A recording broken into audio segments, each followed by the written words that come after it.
ಶಿವಾಯ ಗುರವೇ ನಮಃ. ಶ್ರೀಮಾತ್ರೇ ನಮಃ. ದೇವಿ ಮಹಾತ್ಮೆ ಪೀಠಿಕಾಧ್ಯಾಯ 8ನೇ ಪದ್ಯ. ಚಿಂತಿಕೆಯು ಚಿಂತಾಮಣಿಯು ಅದು ಅಂತು ಕಾಮಿಕೆ ಕಾಮಧೇನುವಿದು, ಅಂತು ಕಲ್ಪನೆಗಳಿಗೆ ಕಲ್ಪದ್ರುಮವು ತಾನೇದು. ಸಂತತವು ಸುಖ ಭಾಗ್ಯ ಭೋಗವು ಇಂತು ಮೆರೆವವು ದೇವಿ ಕರುಣದಿ, ಎಂತು ಪೇಳುವೆ ದೇವಿ ಚರಿತೆಯ ಗ್ರಂಥ ಮಹಿಮೆಯನು. ಈ ಒಂದು ಸಾಧನೆ ಏನು ಹಿಂದಿನ ಪದ್ಯದಲ್ಲಿ ಹೇಳಿದ್ದರಲ್ಲ, ಆ ಶ್ವಾಸ ಸಾಧನೆಯ ಪದ್ಯದಲ್ಲಿ ಶ್ವಾಸ ಸಾಧನೆಯನ್ನು ಅಲ್ಲಿ ಒಳಗೆ ರಹಸ್ಯವಾಗಿ ಇಟ್ಟಿದ್ದಾರೆ. ಈ ಒಂದು ದೇವಿಯನ್ನು ಯಾವಾಗಲೂ ಸ್ಮರಿಸಿದರೆ ಏನಾಗುತ್ತೆ? ದೇವಿ ಅಂದರೆ ದಿವ್ ಅಂದರೆ ಪ್ರಕಾಶ ಅಂದರೆ ಚೇತನ. ಆ ಚೇತನನ್ನು ನಾವು ದರ್ಶನ ಮಾಡೋದೇ ದೇವಿಯ ಚರಿತ್ರೆ ಓದುವುದಂದರೆ. ದೇವಿಯ ಚರಿತ್ರೆ ಅಂದರೆ ಸ್ಮರಿಸೋದಂದ್ರೆ ಅದೊಂದೇ, ಮತ್ತೇನಿಲ್ಲ. ಅದು ಮತ್ತು ಸಪ್ರೇಟ್ ದೇವಿ ಗ್ರಂಥವನ್ನು ನೋಡಿಕೊಂಡು ಬುಕ್ನಾಗ ಯಾವ ಚಿತ್ರ ಕೊಟ್ಟಿದ್ದಾರೆ, ಎಷ್ಟನೇ ಅಧ್ಯಾಯ ಏನು ಬರ್ತದೆ, ಎಷ್ಟು ಪದ್ಯ ಇದ್ದಾವೆ, ಇವೆಲ್ಲ ಅಲ್ಲ. ಇವೆಲ್ಲ ಬೇಕು.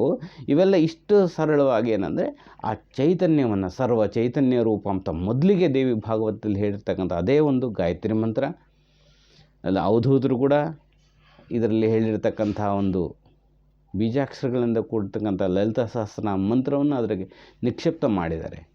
ಪರಮಪರತನನ್ನು ಆ ಎಲ್ಲವಕ್ಕಿಂತ ಅಲ್ಟಿಮೇಟ್ ಇರತಕ್ಕಂತಹ ಚೈತನ್ಯವನ್ನೇ ಅಲ್ಲಿ ಕೂಡ ಅವರು ಸ್ತುತಿ ಮಾಡಿಕೊಂಡು ಬಂದೆ. ಅದನ್ನೇ ಇಲ್ಲಿವರೆಗೂ ಹಿಡ್ಕೊಳ್ತಾ ಇರೋದು, ಅದನ್ನೇ ಒಂದೊಂದು ರೂಪದಲ್ಲಿ ನಾವು ಸಾಧನೆ ಮಾಡ್ತಾ ಇರೋದು ಅಂತ ಅರ್ಥ. ಇದು ಎಂಥದ್ದು? ಚಿಂತೆಗೆ ಚಿಂತಾಮಣಿ ಇದ್ದಂಗಿದು ಅಂತ. ಚಿಂತಾಮಣಿ ಏನು ಬೇಡ್ತೀವೋ ಅದನ್ನು ಕೊಟ್ಬಿಡ್ತಾಳೆ ಅಂತ. ಅದೊಂದು ಮಣಿ ಇರ್ತದೆ ಅಂತ, ಅದು ವಿಶೇಷವಾದಂಥ ಮಣಿ. ಅದು ಏನು ಕೇಳ್ತದೆ ಅದು ಇಟ್ಕೊಂಡ್ರೆ ಕೊಟ್ಬಿಡ್ತದೆ, ಏನು ಬೇಕಾದರೂ ಕೊಡ್ತದೆ. ಇದೊಂಥರ ಮಣಿ. ಅದು ನಾನು ಕೇಳಿದ್ದೇನೆ. ಅದು ಒಂದು ವಿಶೇಷವಾದಂಥ ಸರ್ಪ. ಅದು ತನ್ನ ಸುಮಾರು ವರ್ಷಗಳ ಒಂದು ಇದರಿಂದ ಅದು ಮಣಿಯನ್ನು ತಲೆಯ ಮೇಲೆ ಇಟ್ಕೊಂಡಿರ್ತದೆ. ಅದು ಕೆಳಗೆ ಹಾಕಿ ಅದು ಅದರ ಬೆಳಕಲ್ಲಿ ಅದು ಆಹಾರ ತಗೊಳ್ತದೆ, ಮತ್ತು ಅದನ್ನು ತೊಗೊಂಡು ಹೋಗ್ತದೆ ಅಂತ. ಹಿಂಗೆ ಅದು ಮಣಿ ಅಂತ ಕೇಳಿದ್ದೀನಿ. ಅದು ಯಾವ ಮಣಿಯೋ ನನಗೆ ಗೊತ್ತಿಲ್ಲ. ಹೀಗೆ ಒಂದು ಮಣಿ ಇರ್ತಕ್ಕಂಥ ಅದು ಚಿಂತಾಮಣಿ ಅಂತ ಒಂದಂತ. ಅದು ಏನು ಕೇಳಿದರೆ ಅದು ಕೊಡುವಂಥ ಒಂದು ಮಣಿ. ಇನ್ನೊಂದು ಅಂತು ಕಾಮಿಗೆ ಕಾಮಧೇನುವಿದು. ಕಾಮಧೇನು ಅಂದರೆ ಏನು ಕೇಳ್ತೀವೋ ಅದು ಕೊಡ್ತಕ್ಕಂಥದ್ದು. ಕಾಮಧೇನು ಆಕಳ ಸ್ವರೂಪ, ಕಾಮಧೇನು ಸ್ವರೂಪ. ಹಿಂದೆ ಕಾಮಧೇನು ಕತೆ, ಕಾರ್ತಿವೀರ್ಜನ ಅವೆಲ್ಲವೂ ಕತೆ ಗೊತ್ತಿದೆ ನಿಮಗೆ. ಇವ್ರ ಹತ್ರ ಇದ್ದಿದ್ದು, ವಶಿಷ್ಠರ ಹತ್ರ ಇದ್ದಿದ್ದು ಕಾಮಧೇನುವನ್ನು ಇವರು ಏನು ಕತೆ ಗೊತ್ತಿದೆ. ಆ ರೀತಿ ಏನು ಕೇಳಿದರೂ ಕೂಡ ಅದು ಕೊಡ್ತಕ್ಕಂಥದ್ದು ಅಂತಹ ಶಕ್ತಿ ಇರೋ. ಏನು ಕೇಳಿದರೂ ಅದು ಕೊಡ್ತದೆ ಅಂಥ ಒಂದು ಶಕ್ತಿ ಇರತಕ್ಕಂಥದ್ದು ಕಾಮಧೇನು. ಆ ರೀತಿಯಲ್ಲಿ ಈ ಒಂದು ದೇವಿ ಚರಿತೆ ಸ್ಮರಣೆ ಕೆಲಸ ಮಾಡ್ತದೆ. ಅಂದರೆ ನಮ್ಮ ಶ್ವಾಸವನ್ನು ಗಮನಿಸಿದರೆ ಅದು ಇದರಲ್ಲಿ ಹೇಳ್ತದೆ ಅಂತ. ಇನ್ನೊಂದು ಅಂತು ಕಾಮಿಕೆ ಅಂತು ಕಲ್ಪನೆಗಳಿಗೆ ಕಲ್ಪದ್ರುಮ ಅಂದರೆ ಕಲ್ಪವೃಕ್ಷ ಅಂತ. ಕಲ್ಪವೃಕ್ಷ ಅಂದರೆ ಆ ಒಂದು ಮರ, ಅದ್ರ ಕೆಳಗೆ ನಾವೇನು ಕೂತ್ಕೊಂಡು ಕೇಳಿದರೂ ಅದು ಸಿದ್ಧಿ ಆಗಿಬಿಡ್ತದೆ ಅಂತ. ಅದು ಏನು ಕೇಳಿದ್ರೆ ಅದು ಕೊಡ್ತದೆ ಅಂಥ ಒಂದು ಕಲ್ಪನೆ. ಸಂತತವು ಸುಖ ಭಾಗ್ಯ ಭೋಗವು ಇಂತು ಮೆರೆವವು ದೇವಿ ಕರುಣದಿ, ಎಂತು ಪೇಳಿವೆ ದೇವಿ ಚರಿತೆಯ ಗ್ರಂಥ ಮಹಿಮೆಯನು. ಇದು ಎಷ್ಟು ಹೇಳಿದರೆ ಸಾಧ್ಯತೆ ಐತೆ, ಇಷ್ಟು ಮಹಿಮೆ ಇದೆ ದೇವಿ ಚರಿತೆ, ಇಷ್ಟಿದೆ. ಇದಕ್ಕೆ ಒಂದು ದೃಷ್ಟಾಂತವನ್ನು ಕೂಡ ಕೊಡ್ತಾರೆ. ಈ ಒಂದು ಈ ನಾವು ಇಷ್ಟೆಲ್ಲ ಓದ್ತಾ ಇದ್ದೀವಿ, ನಮಗೇನು ಫಲ ಕೊಡೋಂಗಿಲ್ಲಲ್ಲ ಅಂದರೆ ಕೇವಲ ಅಕ್ಷರ ಸಹಿತ ಓದ್ತಿದ್ದೀವಿ ಅಂತ ಅರ್ಥ.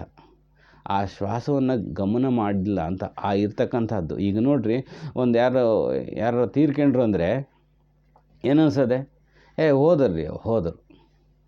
ಅದು ಇರೋವಂಥ ಶಿವ ಹೋದ್ಮೇಲೆ ಶವ ಅಂತ ಹೇಳ್ತಾರೆ. ಆ ಶವ ಆದಂಗೆ ಆ ಶಿವ ಇಲ್ಲ ಒಳಗೆ, ಶವ. ಆ ಇರೋ ಉಸಿರನ್ನು ಗಮನಿಸೋದೆ. ಆ ಉಸಿರು ಇಲ್ಲದೆ ಹೋದರೆ ಅದೇ ಶಿವ. ಎಲ್ಲ ಗೊತ್ತು, ನಮಗೆಲ್ಲವೂ ಗೊತ್ತಿಲ್ಲದದ್ದು ಯಾವುದೂ ಇಲ್ಲ. ಪ್ರತಿಯೊಂದು ಎಲ್ಲ ಗೊತ್ತಿದೆ, ನಾವು ಅದನ್ನು ಸ್ಮರಣೆಗೆ ತೊಗೊಳ್ತಾ ಇಲ್ಲ ಅಷ್ಟೇ, ಗಮನಕ್ಕೆ ಕೊಡ್ತಾ ಇಲ್ಲ ಅಷ್ಟೇ. ಅಷ್ಟು ಬಿಟ್ಟರೆ ಇನ್ನೇನು ಎಲ್ಲ ಪ್ರತಿಯೊಂದು ವಿಷಯ ಪ್ರತಿಯೊಬ್ಬರಿಗೂ ಗೊತ್ತಿಲ್ಲದಂತೆ ಪ್ರಪಂಚದಾಗ ಯಾವುದೂ ಇಲ್ಲ. ಪ್ರತಿಯೊಬ್ಬ ಮನುಷ್ಯ ಹುಟ್ಟಿದಾನೆ ಅಂದರೆ ಅವನು ಸರ್ವವನ್ನು ತಿಳ್ಕೊಂಡೇ ಹುಟ್ಟಿರ್ತಾನೆ. ಅವನಿಗೆಲ್ಲವೂ ಇಲ್ಲಿ ಸಹಸ್ರಾರದಲ್ಲಿ ರೆಡಿ ಇರ್ತದೆ. ಡಿಫ್ರೆಂಟ್ ಏನಿಲ್ಲ. ಹಿಂದೂ, ಮುಸ್ಲಿಮು, ಕ್ರಿಶ್ಚಿಯನ್ ಏನಿಲ್ಲ. ಪ್ರತಿಯೊಬ್ಬರೂ ಈ ಜ್ಞಾನ ಇದ್ದೇ ಇರ್ತದೆ. ಆ ಒಂದು ಚೈತನ್ಯ, ಎಲ್ಲರೊಳಗಿರೋ ಚೈತನ್ಯ ಒಂದೇ. ಹಿಂದೂಗಳಿಗೆ ಬೇರೆ ಚೈತನ್ಯ, ಮುಸ್ಲಿಮ್ಸಿಗೆ ಬೇರೆ ಚೈತನ್ಯ, ಕ್ರಿಶ್ಚಿಯನ್ಸಿಗೆ ಬೇರೆ ಚೈತನ್ಯ ಏನಿಲ್ಲ, ಎಲ್ಲರಿಗೂ ಒಂದೇ ಚೈತನ್ಯ, ಒಂದೇ ಇರ್ತಕ್ಕಂಥ ವಸ್ತು. ಅವರಲ್ಲಿ ಚೇತನ ಮಾಡ್ತಕ್ಕಂಥದ್ದು ಕೂಡ ಇದು ಬಹಳಷ್ಟು ದೀರ್ಘವಾಗಿ ಆಗ್ತದೆ ಈ ಒಂದು ವಿಷಯ ಸಬ್ಜೆಕ್ಟ್ ತೊಗೊಂಡ್ರೆ. ಹೀಗೆ ಆ ಒಂದು ಚೈತನ್ಯ ಇದೆಲ್ಲ ಅದನ್ನು ಸ್ಮರಣೆ ಮಾಡಿದರೆ ಏನೇನು ಸಿಗುತ್ತೆ ಅಂದರೆ ಕಲ್ಪವೃಕ್ಷ ಇದ್ದ ಹಾಗೆ ಅಂತ. ಅಂದರೆ ನಾವು ಜೀವಚರಿತ್ರೆ ಮಾಡ್ತಾಯಿದ್ದೀವಿ, ನಮಗೇನು ಸುಖ ಸಿಕ್ಕಿಲ್ಲಲ್ಲ ಅಂತಂದರೆ ನಿತ್ಯ ಮಾಡಿಲ್ಲ ಅಂತ ಅರ್ಥ. ದೇವಿ ಪಾರಾಯಣ ನಿತ್ಯ ಮಾಡಿಲ್ಲ ಅಂತ ಅರ್ಥ. ಅಂದರೆ ಕ್ರಮ ತಪ್ಪಿ ಮಾಡಿದ್ದೀವಿ ಅಂತ ಅರ್ಥ. ನಿಜಗುಂಡ್ರು ಒಂದು ಕಡೆ ಕ್ರಮ ತಪ್ಪಿ ನಡೆದರೆ ದುಃಖ ಮಿನ್ನುಂಟೆ. ಕ್ರಮ ತಪ್ಪಲಿಲ್ದಂಗೆ ನಡೆದರೆ ದುಃಖ ಇರೋಂಗಿಲ್ಲ ಅಂತ. ಕ್ರಮ ಯಾವಾಗ ತಪ್ಪು ನಡೀತೋ ದುಃಖ ಇರ್ತೈತೆ ಅಂತ. ನಾವು ಪ್ರತಿ ಶುಕ್ರವಾರ ಮಾಡ್ತೀನಿ, ಮಂಗಳವಾರ ಮಾಡ್ತೀನಿ, ಪ್ರತಿ ವಾರ ಕರೆಕ್ಟ್ ಮಾಡ್ಕೊಂಡೋದ್ರು ಅದು ಕೂಡ ಫಲ ಕೊಡ್ತದೆ.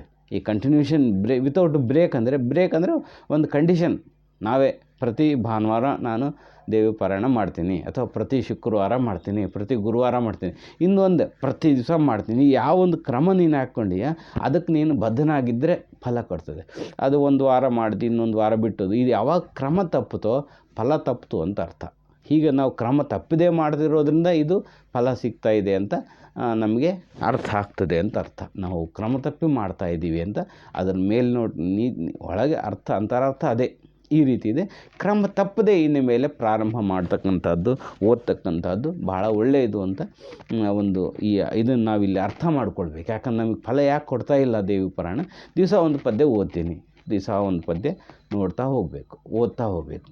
ಈ ವಿಡಿಯೋದಲ್ಲಿ ಕೇಳ್ತಾ ಇದ್ದೀರಿ, ಅದೊಂದು ಅದ್ರ ಜೊತೆಗೆ ಆ ಒಂದು ಪದ್ಯವನ್ನು ಕೇಳಿದರೆ ಇನ್ನಷ್ಟು ಅನುಕೂಲ ಆಗ್ತದೆ. ಹೀಗೆ ಇನ್ನು ಮುಂದೆ ಏನೇನು ಆಗ್ತದೆ ಅನ್ನತಕ್ಕಂಥ ಒಂದು ಇದರ ದೇವಿಯ ಮಹಿಮೆನ ಇನ್ನು ಇದರ ಬಗ್ಗೆ ಮಾತ್ರ ಭಾಳಷ್ಟು ವಿಚಾರ ಒಳಗಡೆ ಇದೆ. ಇಷ್ಟು ಸಾಕು. ಯಾಕಂದರೆ ಇಷ್ಟು ಸಾಕು. ಶಿವಾಯ ಗುರುವೇ ನಮಃ. ಶ್ರೀಮಾತೆ ನಮಃ.